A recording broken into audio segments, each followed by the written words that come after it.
So what is it that you do for a job and how much do you earn? I'm an electrical engineer. I earn about 34,000 a year. And what's a normal day at work look like for you?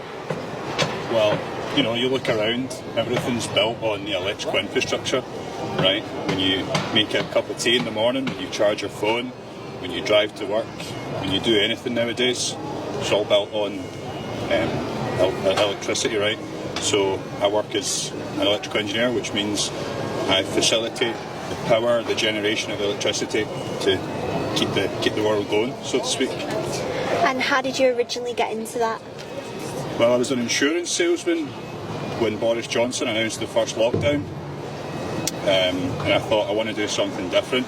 You know, at that time everyone had an opportunity to sort of stop and rethink their plan, so I rethought my plan and decided I wanted to work with wind turbines, electrical power, electrical energy, renewable energy, that sort of thing. So that's what I do now. I just finished my degree, starting a new job after this summer.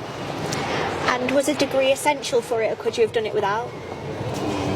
I don't think so, no. I mean, there are things you can do without a degree, but when you're talking about electrical infrastructure, it's quite essential, you know. I mean, nowadays you can learn anything through ChatGPT or YouTube tutorials and stuff like that, right? But when you're talking about big things, big governmental projects, in the case of like millions or billions of pounds of infrastructure, you need to have that bit of paper that says. And what are some pros and cons to being an electrical engineer?